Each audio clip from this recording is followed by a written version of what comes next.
Hey everybody, this is herculespetix, founder, curator, docent, and gift shop employee of the herculespetix Academy of Comic Book Studies. Today we were supposed to wrap up our look at Russ Manning's Magnus Robot Fighter, but instead I decided to make a video about Laugh, number 326 from Archie Comics. Just kidding. April Fools, everybody. I know it's 2 weeks too late, but I don't even know why I got this laugh. I bought it for this kid I know. I babysit for her, and I'm trying to get her into comics. So whenever I see stuff like Archie and they're cheap, I buy them. I think it was 50 cents, so I said, what the hell? But I got to get that to her. So really, though, we're looking at the concluding volume of Russ Manning's Magnus Robot Fighter. This is number 15 through 21 at reprints, and unfortunately, Russ Manning left the comic after this to draw the Tarzan syndicated strip, and he went on to much acclaim. Once again, just a beautiful hardcover. Dark Horse Archives does very good work. Very handsome looking book. So let's get rid of that dust jacket and proceed.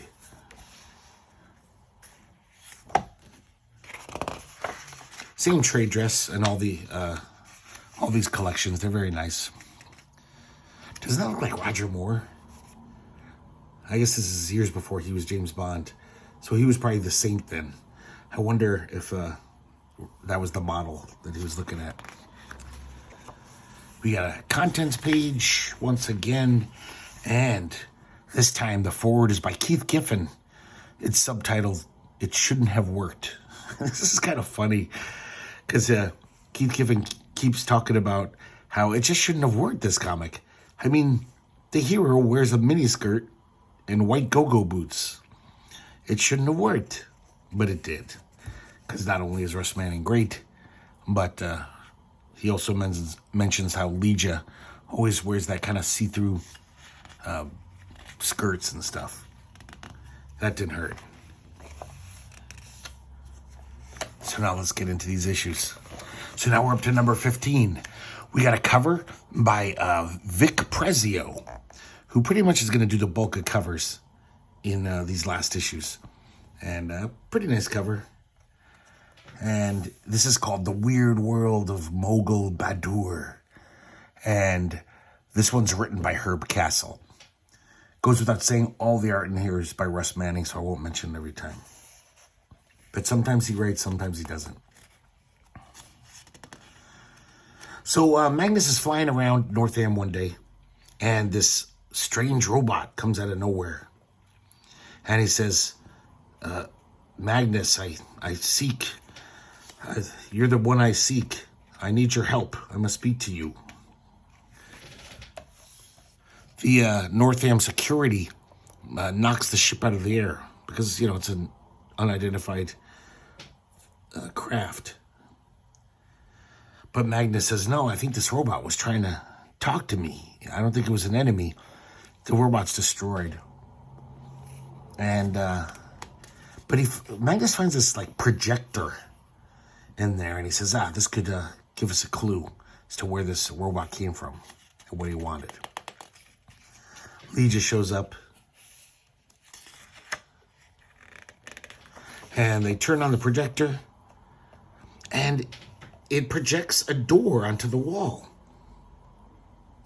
Meanwhile, that robot, the damaged robot, he fixes himself.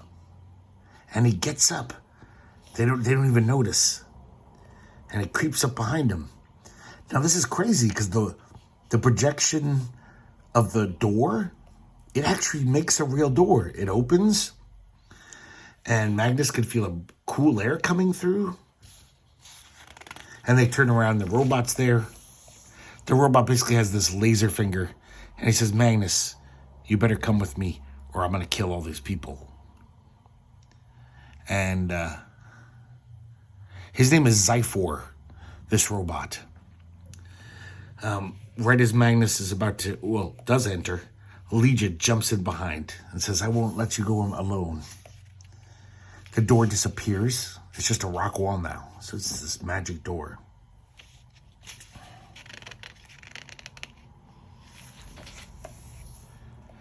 So they meet, what's his name? Mogul Bardur.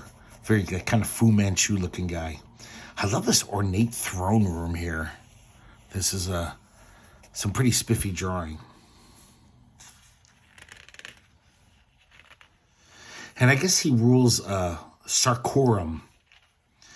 And Legia says Sarkorum, that vanished centuries ago in the great earthquake of 3200. But he's so much power that he wanted the world to believe that. And he succeeded. He basically has convinced the world that there is no Sarkorum. And meanwhile, Sarkorum has flourished and is full of splendor.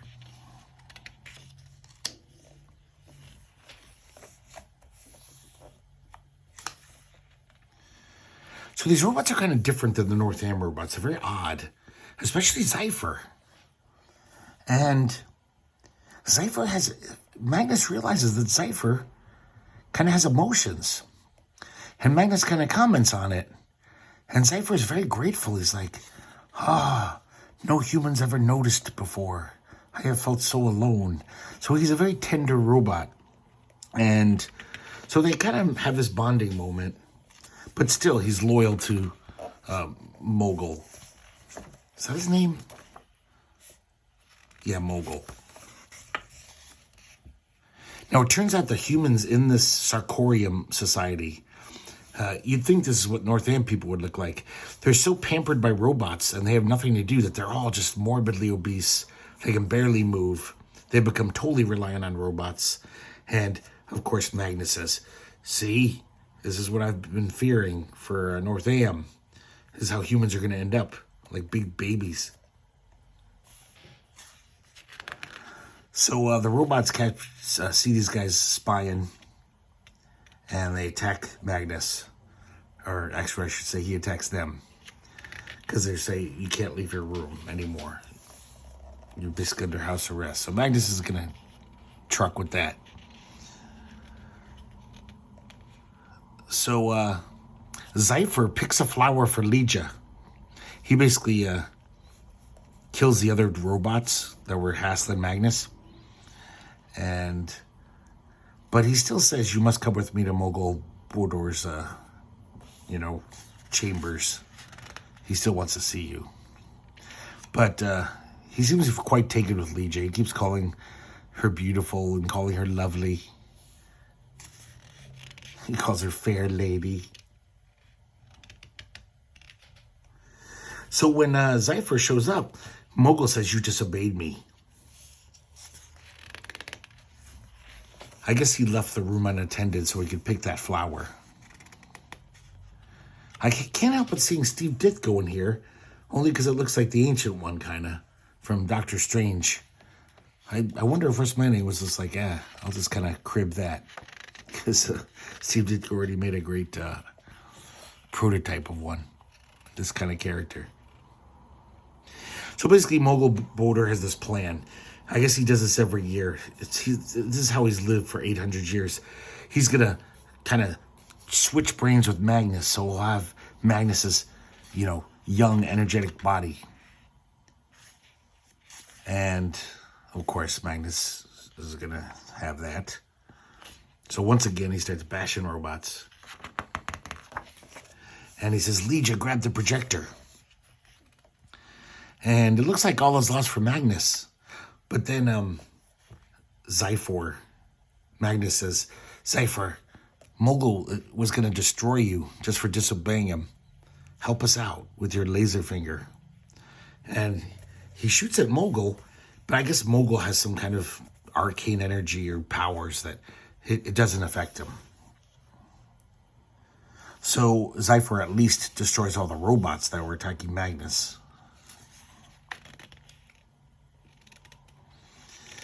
And it looks like Mogul is going to incinerate Zypher. But Magnus saves him. He tackles Mogul.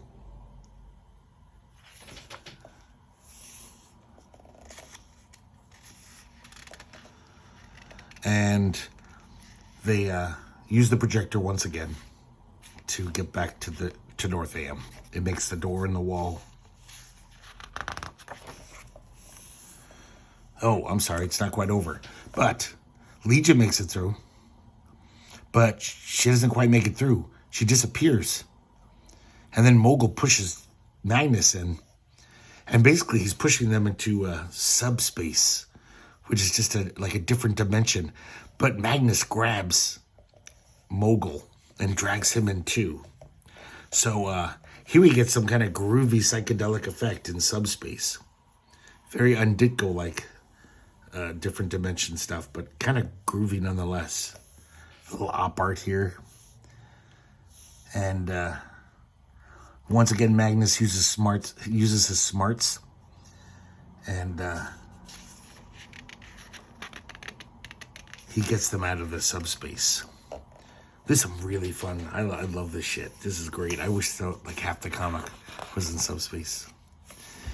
So they all tumble out of the door into Northaam, and Mogul is a skeleton. In normal space time, he died 800 years ago.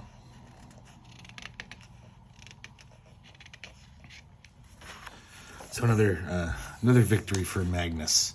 Now we have number 16, and this is. Hold on a second. Let me. I don't know what's going on with my screen here. There we go. Another cover by Vic Prezio, and this time we get a story by Russ Manning. This is Cloud Cloddy, Go Home. It says, for the first time, Magnus battles fellow humans. And this one is him versus the Goths from the lower levels.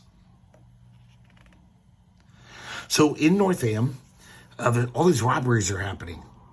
And it's a sentient dog who can talk, and this kind of Junko robot. His name's Junko, and it's kind of a robot made from other parts, like random parts, kind of like a bargain basement robot. And they go to a clothing store and steal. Of course, the police robots show up, and this dog is like almost superhuman. It just tackles these robots. I love this duo. I would totally love a comic of Junko and Sam. Sam's the name of the dog. I like how he wears this mask. He's almost like Ace the Bat Hound. But, and then they take the clothes and they meet up with this girl named Pert. It seems like she's their master. They obey her wishes. And then they sink down to the lower levels where the Goths live. Meanwhile, Magnus and Legion are having a gay old time at a dancing place. Pretty nice battle here. I love this. Just makes the future look so great. It's an anti-gravity dance floor.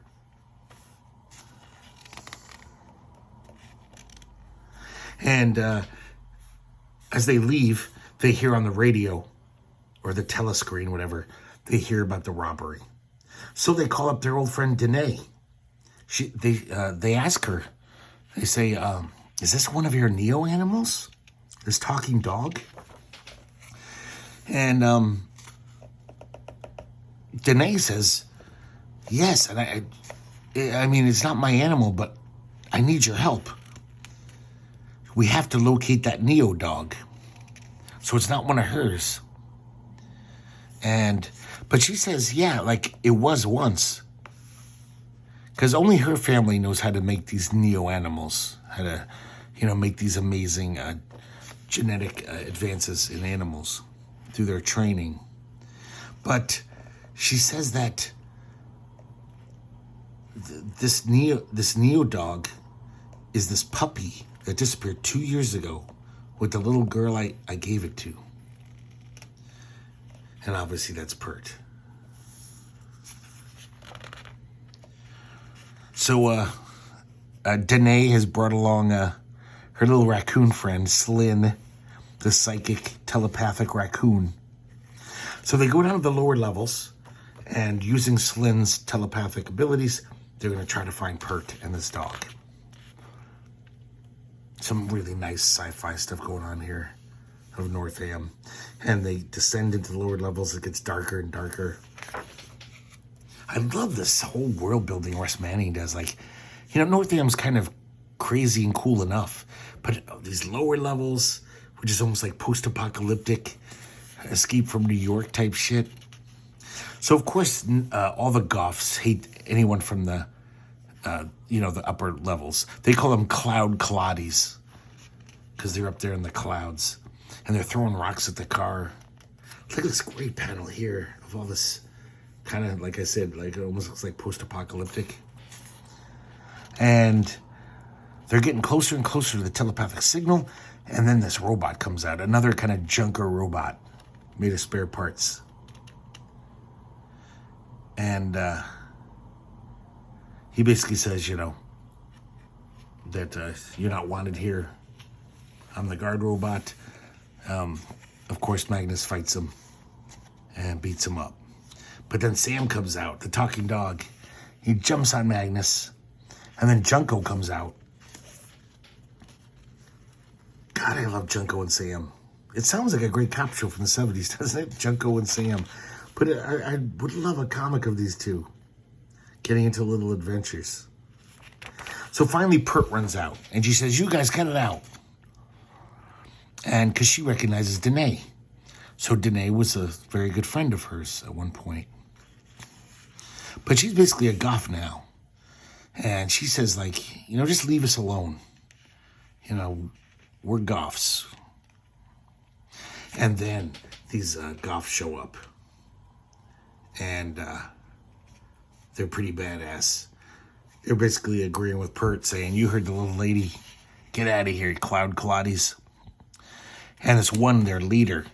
He says, this is my territory. And I don't know what this guy's deal is, but Magnus at first is like, I'm going to have to pull my, punches because I don't want to hurt this human. But this guy's giving Magnus a run for his money. He's like, I've never had such a hard time fighting a non-robot before. He's a really good fighter. But Magnus is stronger. I mean, he's used to fighting robots. And so all the goths attack him. And Pert finally says, stop it. Stop this fighting. Danae basically tries to convince Pert that she should come back up to the upper levels. She says, you don't belong here. Neither does Sam.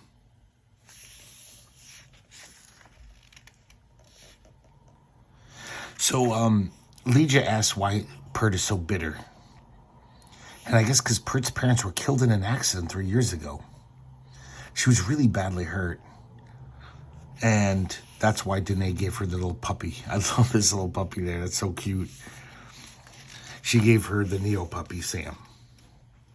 Because she was so sad. It cheered her up. And right when she was about to, begin her psychological therapy to cure her of her antisocial bitterness, her and the dog vanished.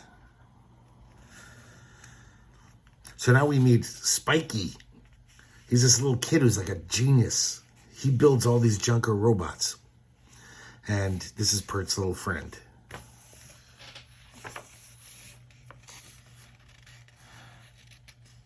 Sorry, guys. I'm just imagining all the adventures I want Sam to get into with his cool mask and his voice box. So they're trying to convince her to come up, topside. And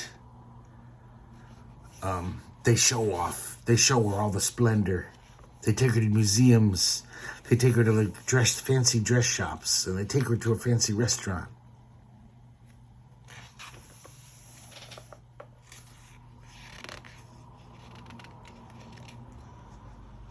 And so then when she gets back to her place, her junkyard home, Junko says, hey, Spiky and Sam are gone. And I got this note. This note was slipped under the door. And supposedly it's from Danae. Dear Pert, these dirty levels are no place for Sam and Spiky. I've taken them home. I will put Spiky in a good institution. And of course, Pert is furious. She says, you lied to me. I hate you. I hate you. And Magnus and Legia kind of figure that no way did Danae write that note. Turns out it's that goth guy, the leader. So his name's Lasir. So she goes right to Lasir's hideout. And she says, you were right. Those cloud claddies are mean, sneaky liars. Of course, he's the one who really took them.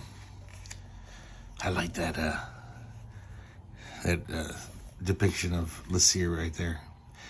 We can see Danae and Sam and Spiky are all tied up in the back room. But of course, Pert doesn't know it. So then the raccoon shows up, Slyn, and he basically, saw what happened and leads them to this Goth hideout. Magnus and Leech are free, the 3 captives, and flies back up to top side of Northam, where Lasir and his men are basically robbing a robot distribution center. They're stealing all these robots.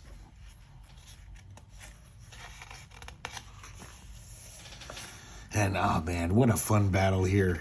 So we got Magnus with the help of Sam and Junko and some other of these shitbird robots, and they're fighting the the Goths and the robots they stole.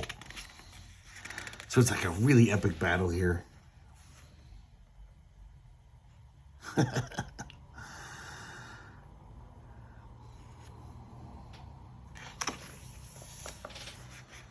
And so they win. The good guys win. Capture Lasir. And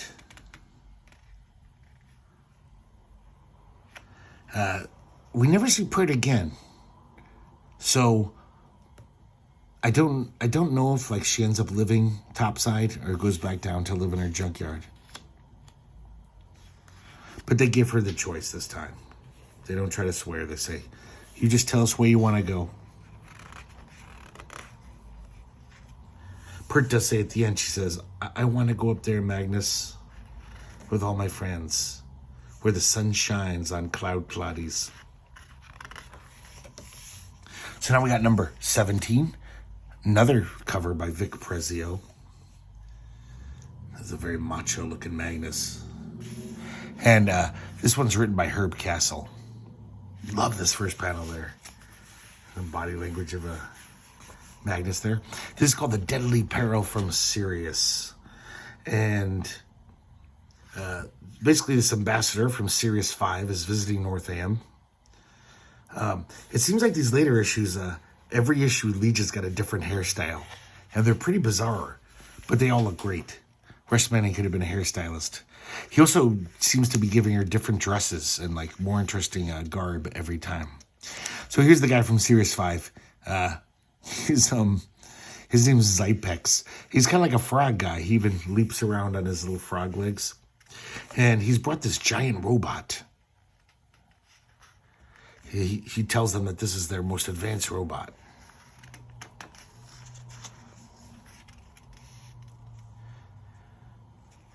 And there's something weird about the robot, but, Magnus just, doesn't think much about it. And then this guy, Dr. Singh, shows up. And this is kind of interesting because I can't think of any Indian characters, the subcontinent Indian, in comics until like the 70s. And this he's Indian.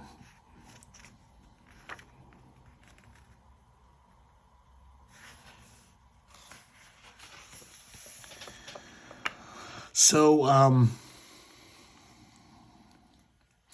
Magnus has an idea.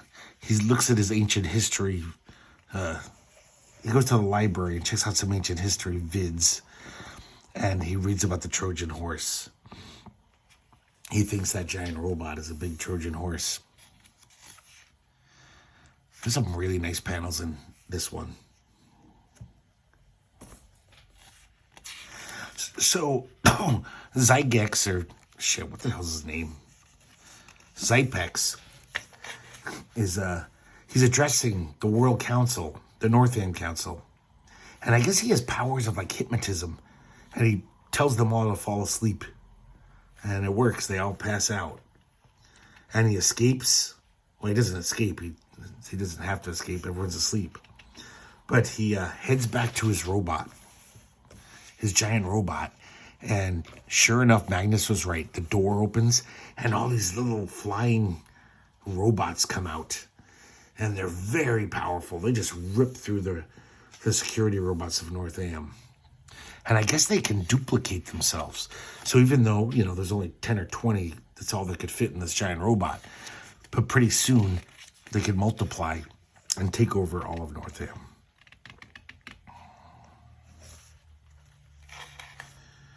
We just already changed our hair back. I don't know when she had time to do that. So these robots are taking out the Central Rob police headquarters. They're taking out space control. They're just really crippling North Am. And of course, Magnus is on the case. He's trying to figure out what's going on. He's going to stop it. Blaster beams can't even affect these robots. So Magnus, with his great reflexes and his white go-go boots, he grabs one of them. And he wants to steady it, but the other one attacks him, so he has no choice. I love this. He uses one of them to smash the other one. Just love that right there. Just that composition.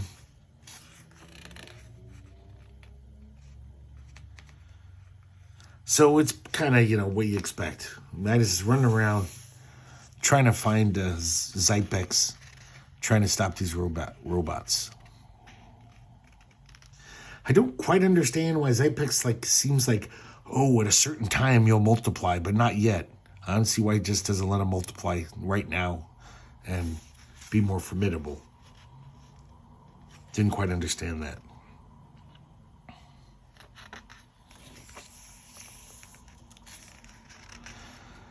So Magnus comes up with a plan.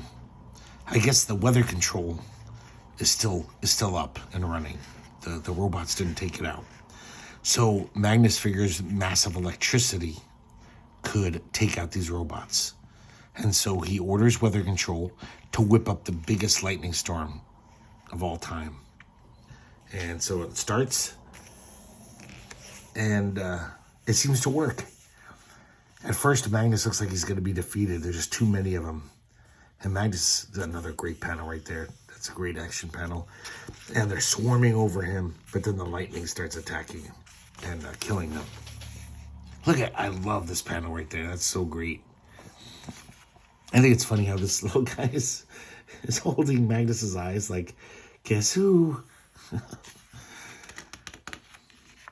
There's Zypex and his little frog-like abilities.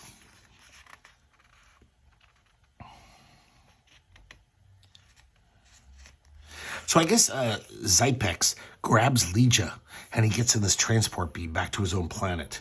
And this is kind of this convoluted thing where Magnus is like, okay, Dr. Singh, beam me 24 seconds before they arrive at the planet and I'll intercept them. But if it's a second too late, yada, yada, yada. I didn't quite understand the science of this, but still, we get to see this cool, groovy shit. Look at this. Magnus going through this weird transport beam through subspace. So once again, we're looking at subspace. He overtakes the bad guy, Zypex. Zypex tries to use his powers of hypnosis on him, but it doesn't work. And so they all head back to Earth. And I guess they put Zypex in the lockup in the Husgau. And everything's back to normal because all the little mini robots were destroyed. Okay, let me, I don't know what happened here to my, give me a second, guys. I gotta get my little contents page back up. So, here's that Roger Moore painting. And once again, this is by, God, man, sometimes technology pisses me off. Sorry. This is Magnus versus North Am. Another cover by Vic Prezio. Another story written by Russ Manning. And we see this, these four kind of they're part of this group, like the B'nai B'rith for robots, basically. They're like the pro-robots rights group. And they're accusing Magnus.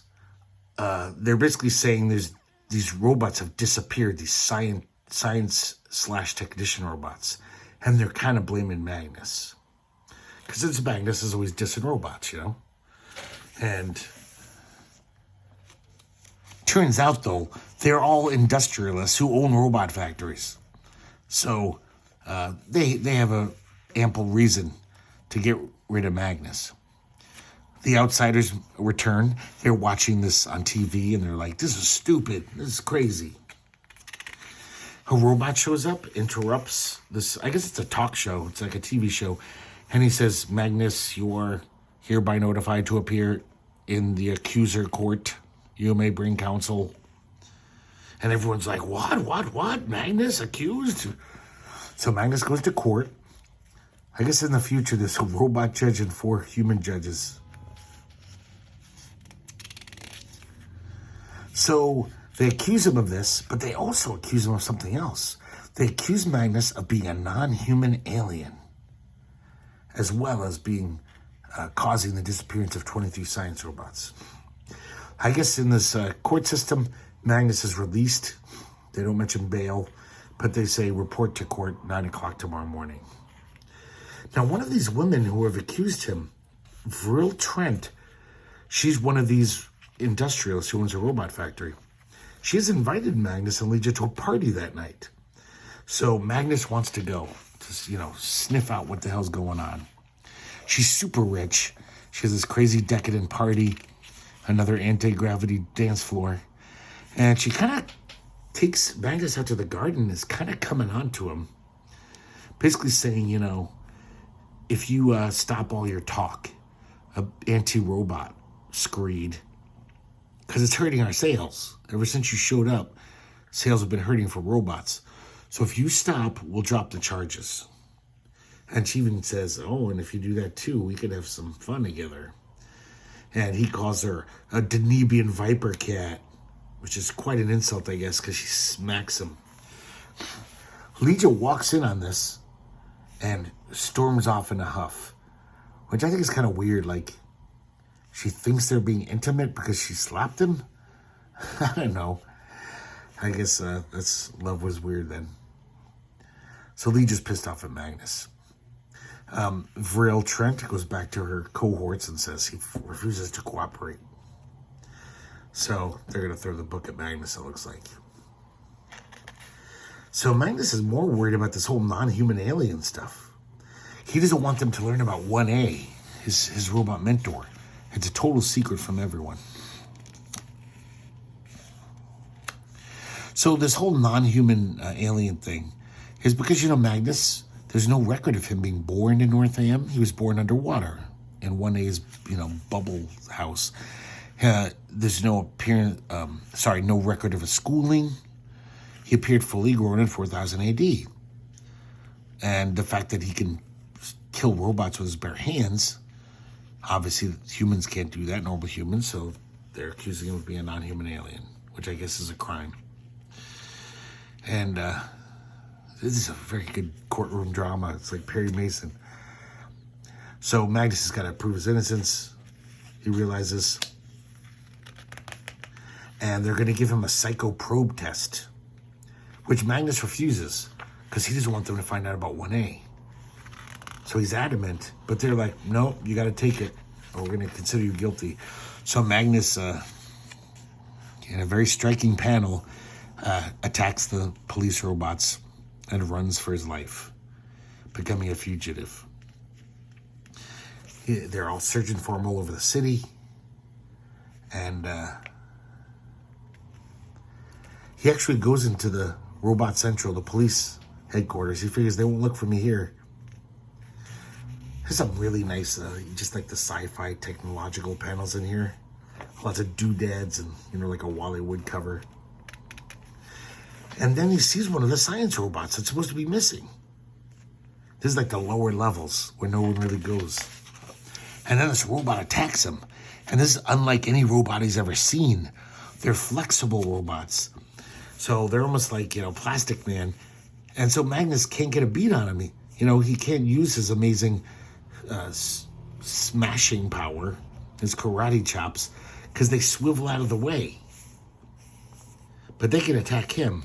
I gotta say, these two pages are probably two of the most striking pages in Magnus. Look how exciting this shit is. They're all chasing him in the shadows. They're kind of scary looking. They're like, I don't know, squid or something. This also is a very un-Russ Manning-like panel there, even though it's, just he usually doesn't draw this kind of heavy shadows. I gotta wonder, the contents page made no mention of Mike Royer being an art assistant on these issues, like it did last volume. But I don't know, I think maybe he did, and they just forgot to write it, or I kind of see his like thick, nice inking in here, like those little lines there. So all these police robs are now onto Magnus. There's a manhunt for him. And he goes to the magnetic beam conveyor that carries freight. And he basically delivers himself to the lower levels, to the Goth levels. Legia meets him there. She says, this is where we first met. I thought you might be down here. But he says, well, thanks for coming, honey, but I got to take care of this, and you can't come. It's too dangerous. So he goes to visit 1A to get advice. Once again, really sharp art on these pages. So this is a pretty crazy plot. So Magnus is all like, oh, like they know the way I fight these robots. It's almost like they were made to specifically counteract my skills. It's a very odd panel here. Look at Magnus. He's all like flattened out. Maybe he's becoming a flexible robot. But look at that panel. I love that Wally Wood type face there. So 1A turns him into a different guy and even like scrambles his brain so he thinks he's this little nebbish. He forgets he's Magnus. Because if he, goes back there as Magnus, they're going to attack him on sight. I don't know. It's kind of crazy plan. So he goes, Magnus, even though he looks like this other guy, and he basically gets captured and says, oh, I have a message from Magnus to the Vril Trent woman. But her robot, he's the one in charge of the flexi-robs, flexible robots. He basically says, there's something about this guy. There's something going on in his brain that's off. Throw him in a holding cell. So just as 1A planned, after an hour, he turns back into Magnus. And he has all the memories of this little nebbish guy. But now he's back to being Magnus. So I guess this was his way to gain access to the interior. But it seems like he could have just fought his way into, I don't know. This whole thing seems very convoluted. Oh, man, guys. Okay, maybe these two pages are the best. This whole issue is by far my favorite as far as art. Look at these great panels. Magnus is fighting his way through these flexible robots, trying to get to this head one. I can't remember his name. All these great panels here. I love it. Oh, I'm sorry. This big guy's called the Ulti-Rob. And then all of a sudden, this Battle Rob breaks in. I love this design. It's almost like a fucking dung beetle or something. It's a really cool design. And he comes in, lasers a-blasting, starts taking out these flexible robots. And Magnus joins in. Look at this panel here. That's some great stuff. So finally, Magnus gets close enough to Ulti-Rob, and he beheads it with a squee. God, look at that, guys. Look how awesome this design is. That's really great. Looks like something from a manga or something. It turns out it's 1A in his battle costume. And basically says, I couldn't let you fight them on your own. But now I'm going to head back to my undersea bubble. Lee just thrilled that she finally got to meet 1A. Nice issue. Now we got number 19. This one's called Fear Unlimited. Once again, covered by Vic Prezio. Once again, written by Russ Manning.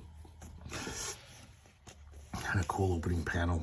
So this is a continuation. Magnus is still on trial. He's cleared his name for the stolen robots, but the matter of him being a non-human alien is still a serious charge. And then all of a sudden, these, I guess these headless robots come bursting into the courtroom with these robed, hooded drivers, and they grab Magnus and break him out. And the police robots show up, and they have these beams that can project 3D images that basically are like induce fear and anxiety. We even actually see the sound effects say dread, terror, doubt. Ooh, they can make you doubt.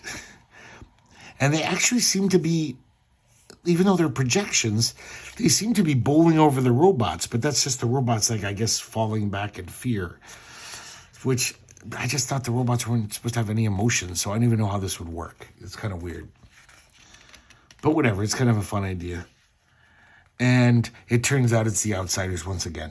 They take off their hoods, and they say, hey, we joined this group, Magnus, and the Rob Routers.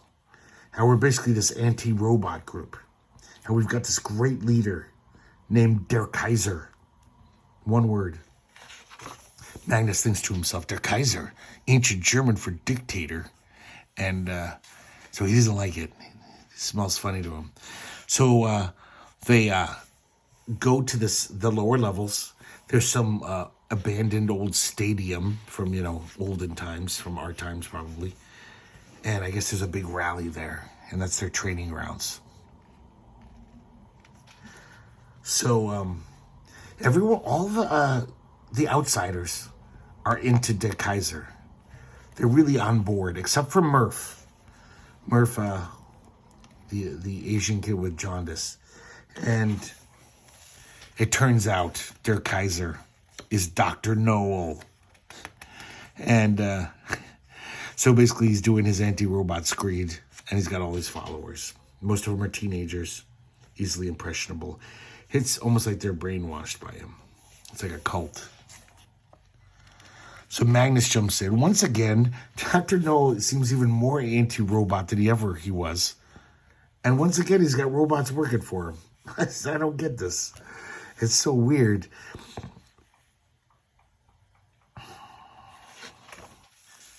So the outsiders try to intervene on Magnus's behalf. Because, of course, all the other Rob Routers want to kill Magnus. They love Der Kaiser. And Magnus is captured. I don't know how, by two measly robots. I don't know why he can't hurt them like he does all the other robots.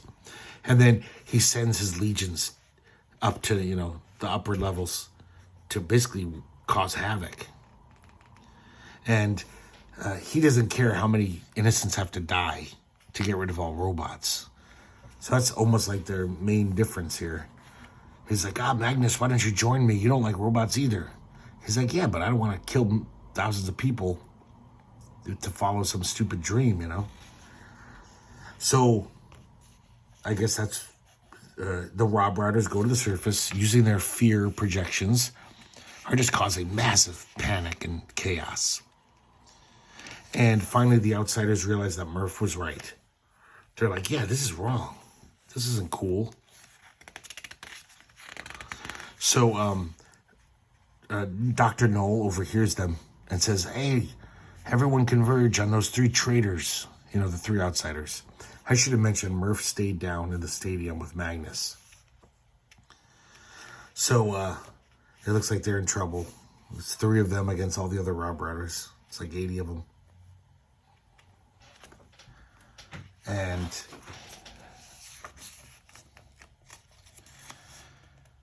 Murph helps Magnus free himself. And they get in some of those headless robots. And they run to where all the action is. And they basically try to talk reason to everyone. It seems like it's working for some of them. Some of them are like, yeah, he's right. Maybe this isn't so cool. And basically all of them, though, go back to their kind of brainwashing. And they're like, no, Der Kaiser's our leader. He's right. Except for one girl named Willow Talltrees, who we're going to see more of. So, basically, the outsiders with this girl and Magnus, they go back to the stadium. They're going to confront Dr. Knoll. They have to go through this massive fear force field. Their minds almost snap. It's so horrifying.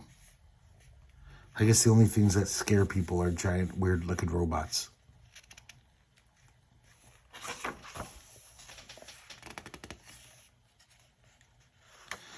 So, of course, we have pages of them trying to infiltrate this place, getting past all these robots. And finally, Magnus confronts Dr. Knoll.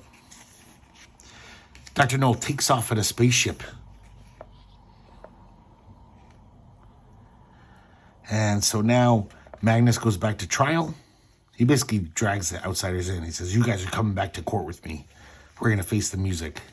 Because, you know, we're not scofflaws. And they're all basically pardoned.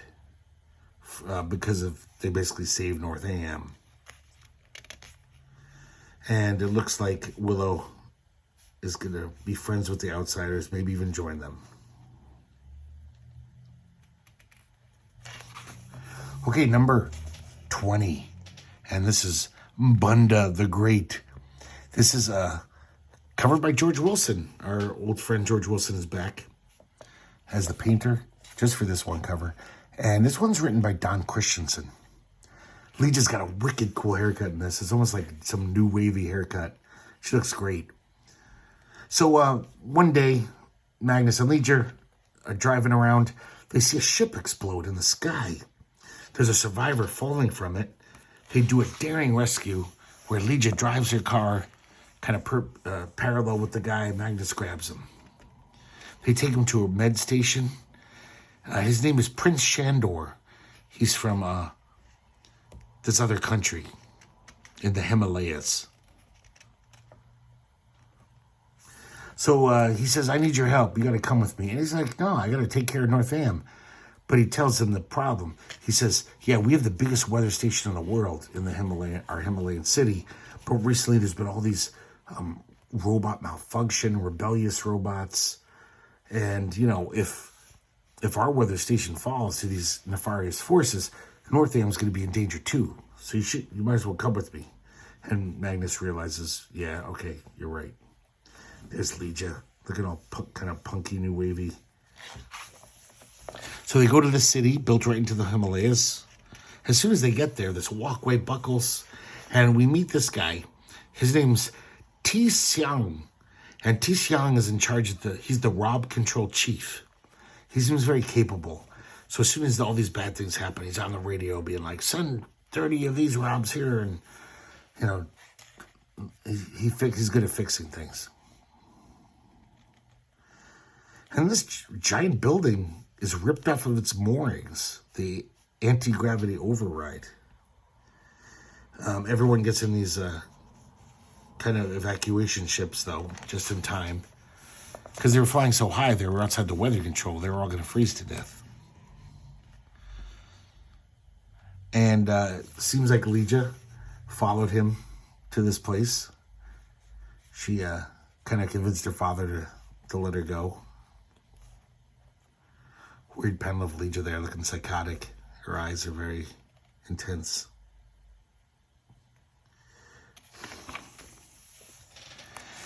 So I guess Ti Xiang had an assistant named Towan.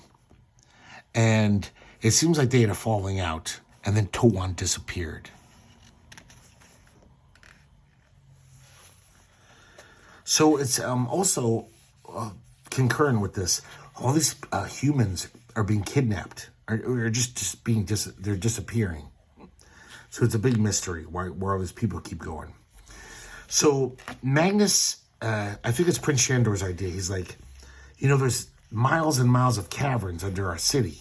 I guess there was a time, like an ice age, when these humans, these Himalayans, were forced to live underground, like moles, for a few centuries.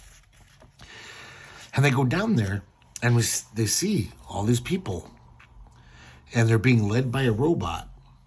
And it seems like they're all brainwashed. It's like they're talking about the great robot god, Bunda.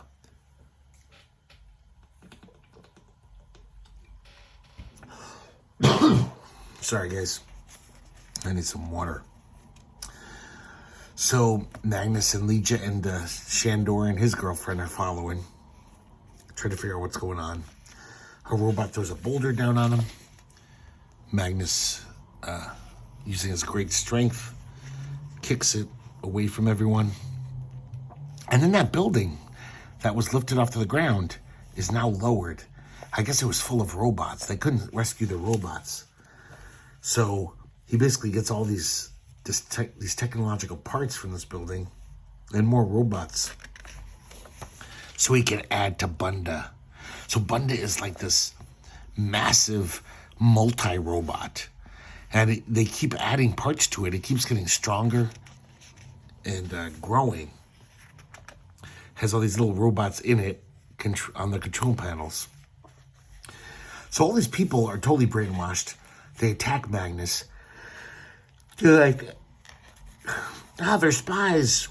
They're against the great Bunda. And basically it's like typical comic book, I guess movie thing too. They're like, oh, you'll fight me, Magnus. You know, mano a mano a roboto. Arigato, Mr. Roboto. And they have a duel. I like this how he kind of covers himself up in armor with all these spikes on it. Bunda. What a dumb name. And Magnus is having a bad go of it. It's like impenetrable. And Magnus starts mocking him, almost taunting him. Just saying, you're just a bucket of bolts. You're a fraud. And he enrages Bunda so much that Bunda lunges for him. They kind of go outside to this giant cliff. And just like he did with the boulder, Magnus kind of uses his own forward momentum and flips him over the precipice into destruction. I really like that panel. That's impressive. All of his flying robots fly down to his system, but they're unable to save him. And it looks like a lot of them were destroyed in the process somehow. And so now that Bunda's dead, that guy, the assistant, Tuan, I'm probably saying that wrong again, Towan, he snaps out of it.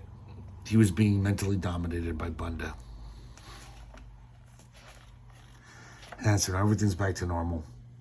And I do like this last panel where Magnus says something like, he says, I keep warning of the danger in robots, and yet I can almost see them waiting out there in our future. And we see all these ghostly images of weird, strange robots that we haven't seen yet. Nice panel. So here's the last issue, guys, that Russ Manning ever worked on. Number 21. It's called Space Spectre. Covered by Vic Prezio, written by Russ Manning. And I don't know why this doesn't really look like Mike Royer lettering, but it could be. I still suspect Mike Royer had something, especially this issue. This is a sharp issue, man. Right off the bat, I love the design of this robot. It's a cool looking robot. The color scheme on it.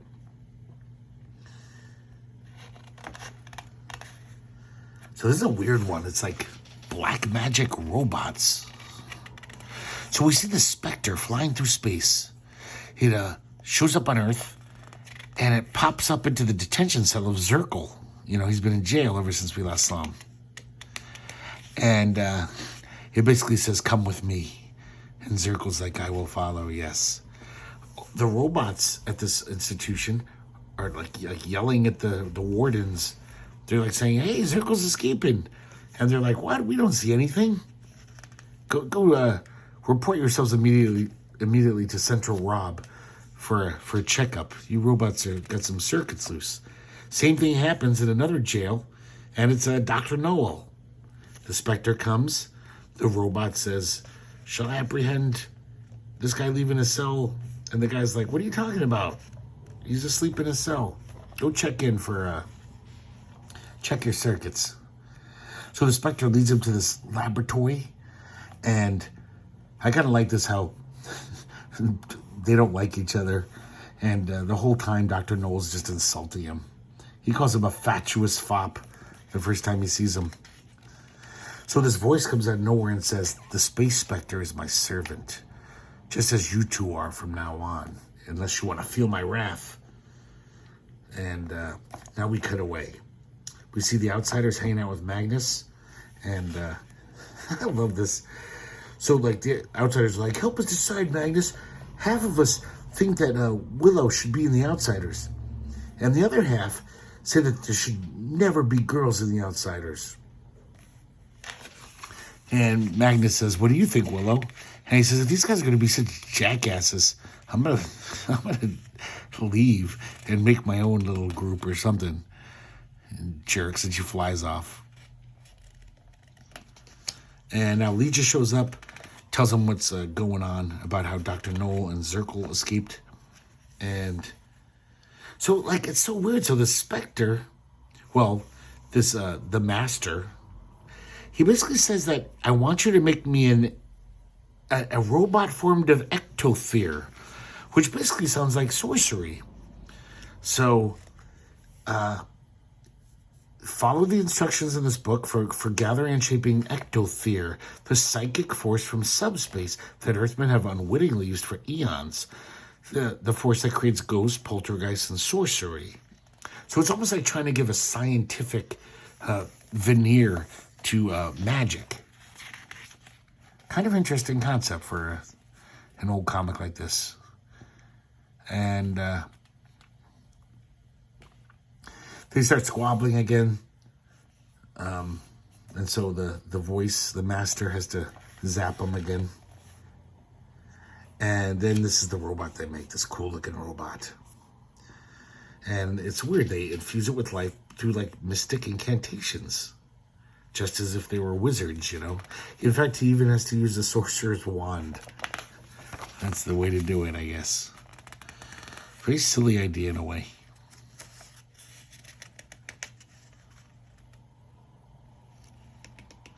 So basically, this robot, he goes to the food distribution centers, and he basically puts this kind of a poison in the food that saps everyone's will. Because, you know, since it's a magical robot, it gets stronger the more people believe in it.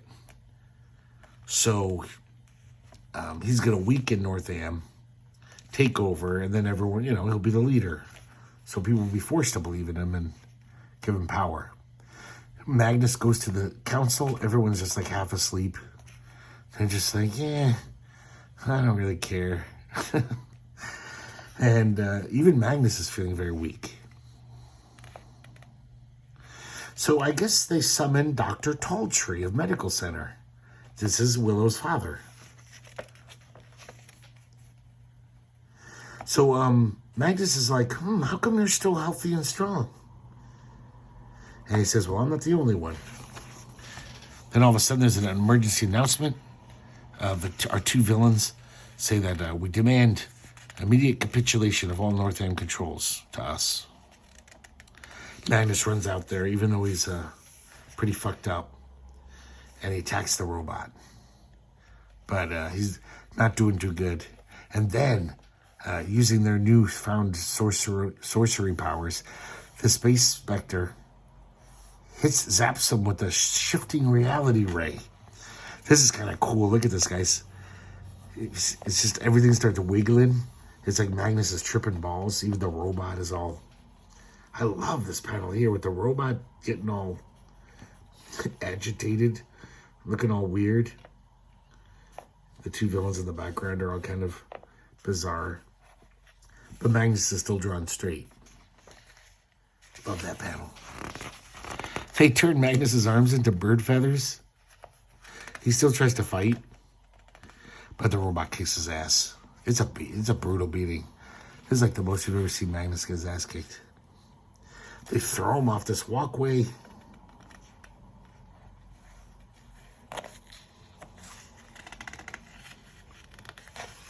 and the villains head off. Meanwhile, Willow shows up. She saw Magnus getting his ass kicked. She drags him to the med center. Her father's there. He takes care of Magnus, nurses him back to health. A week passes. Meanwhile, Circle and Noel, Dr. Noel, are totally in charge of North Am, making everyone's life hell. It's just a total tyrannical, bad scene going on. So I guess Dr. Talltrees and Willow, of course, his whole family, they have this hollow deck so they can pretend that they're living in the ancient, the old ways. But this teepee's for real, I guess. It's probably in the holodeck room. So Magnus is feeling all better. He gets into the teepee and he meets this old council of elders. And they're saying, we have black magic too. Not black magic. We have magic that'll fight this etherical robot.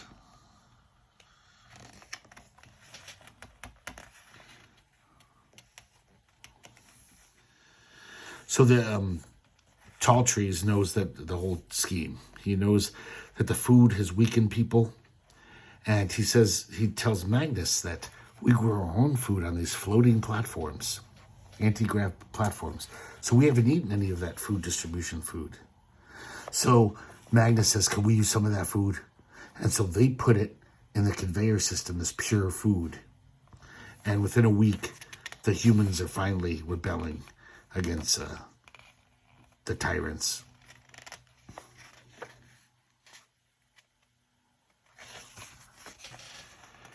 So of course the voice, they just call the master the voice because that's all they hear of him. And the master says, kill those rebels, all of them. Zirkle and Dr. Knowles show up at Talltree's place. He figures, this is the rebel headquarters. And Magnus runs out there to confront them before they can barge in. Some more really great action. It seems like the spells aren't working anymore. And this is crazy. So apparently, since now the Talltrees and his Blackfoot medicine or magic, they're basically infusing Magnus with power. And the voice, or the specter, is infusing the robot with power. And it's kind of all based on belief. So the outsiders show up with a camera and they transmit the fight to the people. Some people watching it are just like, Magnus can't win against this robot. But the Blackfoot Indians, they're basically focusing all this magic power onto Magnus. And this is so weird. So through the strange magic of ectothere, Magnus and the robot start increasing in size as they fight until they're kaiju-sized. They're like the size of a skyscraper fighting over the city. Even though it's really just an illusion. Because Magnus says, I know I'm still down below fighting, yet part of me seems to be a mile high and getting stronger. And he can feel the robot weakening. And as people watch, they, cheer on Magnus and have more faith in him, which only makes him stronger and the robot weaker. So finally the robot shrinks down and kind of poofs out of existence. Actually, explodes out of existence. The outsiders show up. They tackle Zirkle and Dr. Knoll. Magnus comes back down a size. And Dr. Talltrees says the Spectre was just the eyes and ears of the malignant mastermind behind these two criminals. I had a brief glimpse of it during the battle. Let me show you through this magic rattle. And it's Malov 6. You guys remember that planet? That was basically a giant computer robot. But look at this panel here. This is years before Jim Starlin was doing this kind of stuff in Captain Marvel and Warlock. That's a really cool looking panel there. That kind of cosmic awareness stuff. So this is so frustrating because this is a kick-ass premise. Like, what a cliffhanger. And basically Magnus looks right into the camera and said, we just asked to be left in peace, but this little bastard, he's he's fucking with us still. So somebody's got to push back. It looks like I'm elected. All right, Male 6, whoever you are, I'm coming after you. This time for keeps. And that's the last freaking page in Magnus ever. Well, by Russ Manning. Maybe the story was continued by another artist/writer. I don't know. But man, what a way to end it. Because I want to read that story. That sounds epic. And, but we never will. Well, of course, like I said, it could have been continued. But if it's not by Russ Manning, I don't really care. So I probably never will read that story. So there you have it, guys. Volume 3 of Magnus Robot Fighter, finishing up our 3-part look at this fine series by Russ Manning. Really fun. I really think this last one is my favorite. There's some really striking art in here. I mean, Russ Manning's great all the time. Even though, like I've said before, sometimes I find his art kind of dull when good action isn't happening. But I don't know, just it really seemed like he tightened up on this one, and there's just more great panels in this one, I think, than the first two, and some really fun stories as well. So I guess that's it. Maybe in a year or two from now, I'll look at Valiant's Magnus Robot Fighter, written by Jim Shooter. I know some of you guys are sitting there snickering and cursing me, but I swear to God, guys, Jim Shooter takes a lot of these concepts and really does interesting things with them. And they're pretty interesting reads. At least they were in the early 90s when I read them. I really haven't read them since, but I remember loving them and being amazed that Jim Shooter could take all this. Oh, I didn't know this stuff at that time. I thought it was all his ideas, I guess.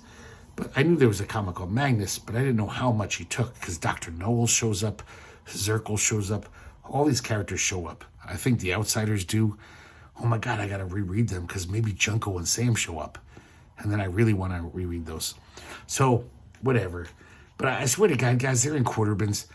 They're a really good read. Check them out. The Valiant Magnus, the very first ones. First maybe 12 issues are pretty damn exciting. Enough about that. Sorry to get off topic.